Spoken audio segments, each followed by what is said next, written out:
Hey guys, so for those who know me personally, you'll know I've been through a rough couple of months, probably March and April.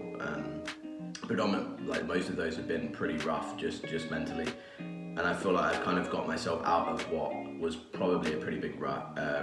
There was a couple of days in March, I think, where there was one particular Friday, which I'd say probably is the worst mental health day I've had in a very, very long time. And I've had two bouts of clinical depression where I've been on medication, etc. One when I was like about 16 to 18, and then one about 20 to 23. So yeah, having had a lot of experience, that day was very bad, and obviously there's a bit of recency bias where it was the most recent experience of it, but yeah, that was a very, very bad day, but it probably did spark to me that I need to start taking some action to turn my mental health around. So I have done that. I'm in a very good place now. The last couple of weeks have been really good, and probably the best I've felt for a while. So I just wanted to share with you what has worked for me, in the hopes that there's some gems in here that you can use for your own life, even if it's just one particular part of this that works. I think in the same way that with productivity, there is a plan for everybody. Everybody's brain works differently. Everybody needs a different set of rules. Like I can, spout off all day about Pomodoro timers and journaling and all these things, but you need to kind of build your own practice in the same way that with the morning routine, you need to kind of do the same thing. So without further ado, let me just jump into it. So the biggest thing for me that made the biggest difference, I would say, is just building positive momentum. So, and that came from taking small actions. When it comes to mental health, I do see it, and especially depression, as just a downward spiral where, negative thoughts create negative feelings, and negative feelings create negative actions, and then you have negative thoughts about those feelings, and again, it's a downward spiral. And the inverse is true too, which I think a lot of people don't realize, that if you start thinking better, you start feeling better, and then you start taking actions that you feel good about. So one of the things that I did was, when I was in the deep stages of this rut, I just really let my grooming routine go. I wasn't having a shave regularly, I wasn't going to get my hair cut, I wasn't putting thought into the outfits that I was wearing every day. I was literally just going through and just fuck it, it'll be fine.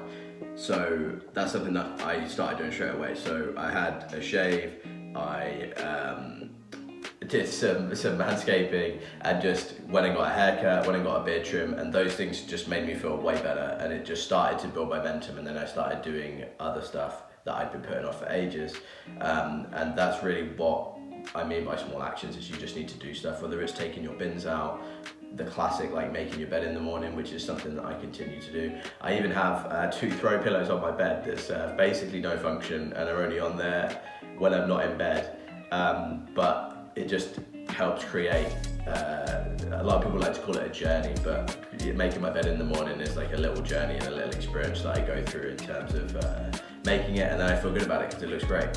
So yeah, those things, and it doesn't have to be some grandiose thing. That's the part that I really want to drill down about this, is just start taking small actions, just one thing at a time. And I know how hard that can seem when you're in that place where you just literally don't want to do anything, and it's just the throes of apathy where you literally don't want to leave your house, you don't want to go to the gym, you don't want to take care of yourself, you don't want to eat, cook, do any of that stuff. So I totally get where that is, but you do need to just try and take one step, even if it's, like I said, having a shave, even if it's making your bed, taking the bins out, doing the washing up straight away, cooking for yourself when eating, or treating yourself. So yeah, that's the number one thing I think is just the small actions, and that's what's helped create positive momentum. It started with really small actions, and now since then I've done some tax planning that I hadn't done and been putting off. I've got a much better idea of where my finances lie, and budgeting and all that stuff, which was a big thing that I'd been putting off, but that I wouldn't have been able to do that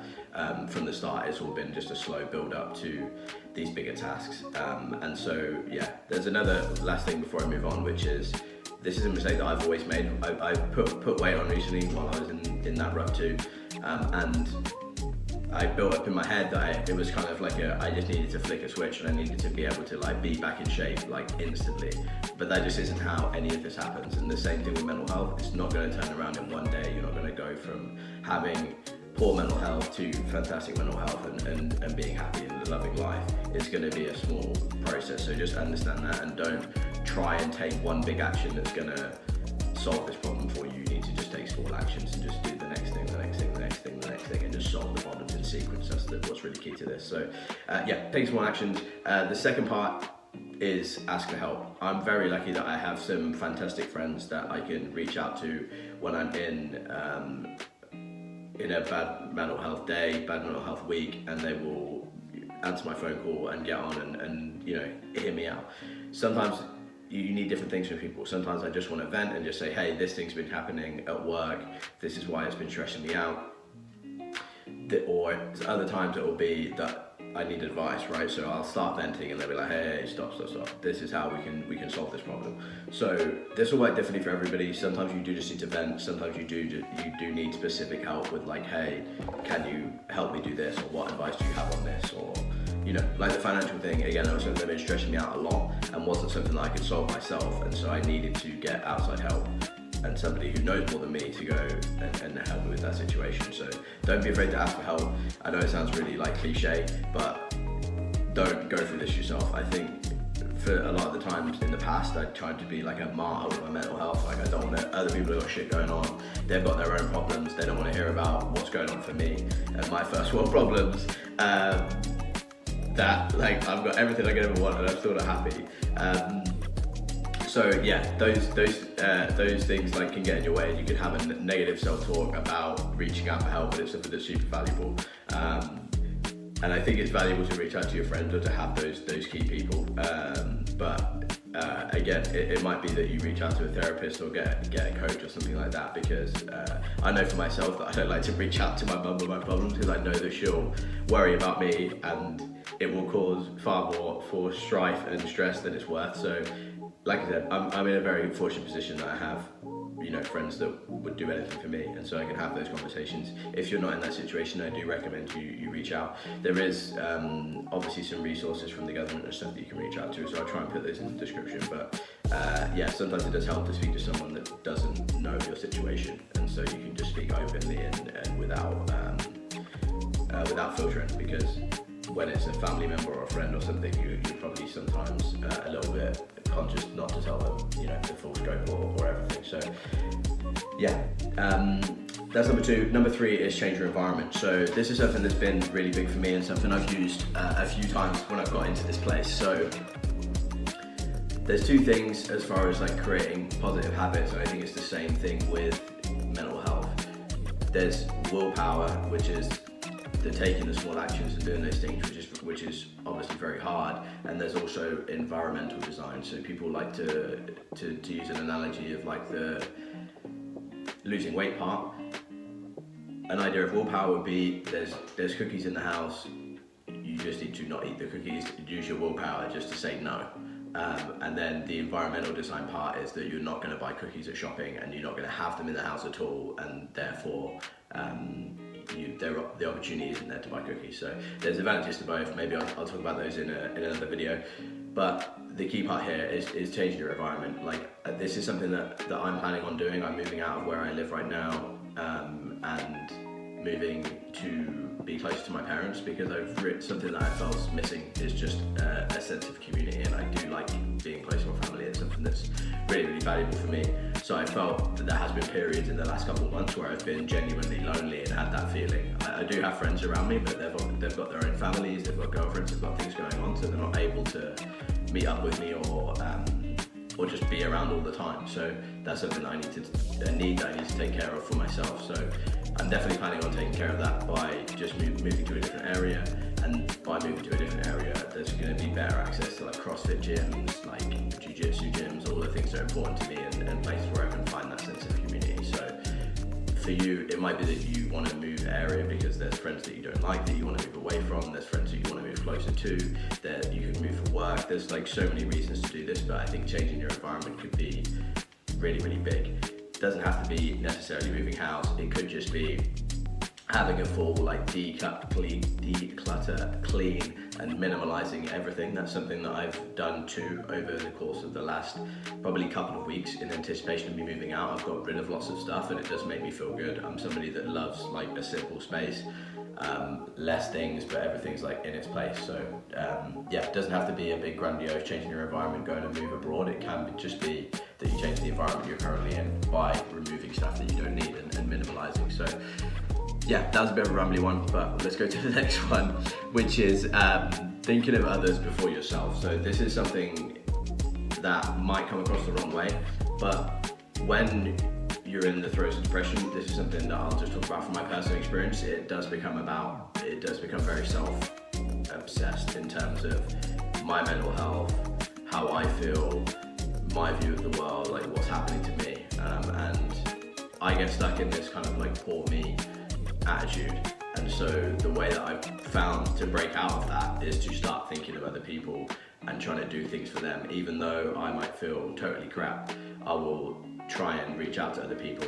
So it's the same thing I do at work. We have a channel where we kind of shout out people's wins at work, and whenever I'm feeling in a bad mood, I'll try and find something that someone else has done that I think is great that I can shout out, because I know that's going to make them feel good and going to give them recognition. And so those are the things that you can do, like whether it's buying flowers for your mum, whether it's gifting a book to a friend, whether it's taking items that you're not using to the charity shop, whether it's donating to charity. There's so many little things that you can do and that will just be for other people. You could even just giving people a compliment, being like super nice and friendly to staff at a coffee shop and starting a conversation with them, or starting a conversation with the person next to you in line. Whatever it is, just try and get out of the attitude that kind of everything's about you. And yeah, again, I feel like this is probably going to be cause a little bit of friction for people, and they might not like the way I'm talking about this, but I think it's true. I think that, or at least it's true for me, that when I'm in this depressive state, it does become about me a lot. Like, I feel lonely, I feel this thing's happening to me, and it's just not a good frame of mind. So the way to break out of that is to, rather than be focused internally in the way that I feel, is to spread that out and go like, what can I do for other people? How can I be of value to other people? And just take some steps to do that. So that's something that's been valuable for me. I hope it's valuable for you. And then the last point, which kind of leads on from that, and this is something that I've kind of been struggling with myself in terms of whether it's cause or effect. So I find when I have the period of time where I have the best mental health is when I have the best self-talk, and I'm being kind, I'm being confident to myself. And so I'm not sure that whether that comes because I'm feeling good, that my self-talk improves, or whether when my self-talk improves, my feelings improve. Maybe both of those things are true. But I found over the last couple of months, I've been very mean to myself. So something that I've been working on a lot is my social skills. So I'm somebody that's super introverted, probably on the autism spectrum too. And so I find interacting with groups, interacting with people I don't know, very difficult. And so going through this whole process, like sometimes I'll catch myself, and something I do try and do is journal about what my self-talk has been. And I'm very, very mean to myself and very, very hard on myself. And if I would never speak to anybody, like any of my friends like this, and I would never let anybody speak to me like this. So, why am I speaking to myself like this? So it's something that I need to catch myself and just be way, way kinder. There's a balance here, because obviously you don't want to let yourself off the hook. I could tell myself, Billy, it's fine, like don't go to the gym all week, it's cool, like you need to take a break. That's on the other side of the line where it's not healthy, but you do need to be kind, especially when you make mistakes, which you're gonna do, like on the course of this turning this right around, and you're gonna slip. You're gonna have a day where you feel crap and you eat a whole bag of cookies. I've definitely had days like that, and you're gonna have days where your self-talk isn't good and you don't do the habits you know you need to do to improve your mental health. But you just need to be kind and just, again, come back to that small action and just go, okay, cool, well, I've maybe had a day where I took the wrong actions, but the next action I'm gonna take is gonna be the right one. I'm gonna go and do my washing and put it out and take care of it so I don't have to think about it next week. So the self-talk thing is really, really good. I think there's probably a whole video I could make on that, as far as affirmations, as far as journaling about it, as far as healthy ways to do it, unhealthy ways to do it. But yeah, I think the self-talk part is super, super important, and I think you really need to, whether you just consciously do it and give yourself the self-awareness, which is obviously the value of journaling, is it helps to get you that self-awareness of the way that you're talking to yourself. Because like I said, I've been very, very mean to myself, and it's something that I'm trying to do less, because I rob myself of joy in certain situations by just not letting myself enjoy things, because I'm just worried I'm constantly criticizing myself about, oh, you shouldn't have said that, or when you did that, that was super awkward, like, oh, how cringy was it when you did that? And just constantly like having that internal dialogue, which is just super, super, super not helpful. So yeah, it's something I'm trying to be better at, and trying to just be kinder to myself, and just recognize my own achievements and give myself credit for the things that I have done. So obviously there's a whole spiel we could go on about gratitude, but I kind of want to end it there. If you guys have any questions, then let me know.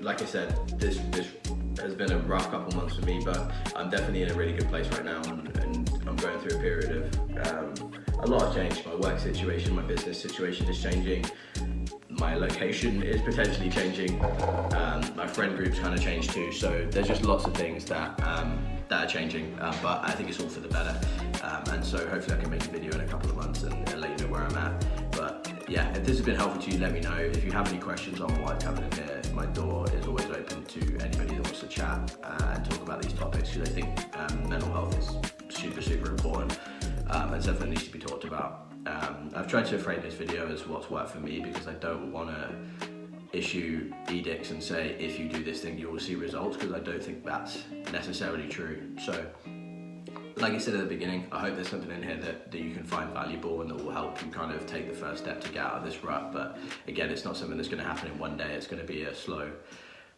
journey that's just step by step by step. So yeah, hope this is valuable. I'll speak to you soon. Let me know in the comments if you have any questions.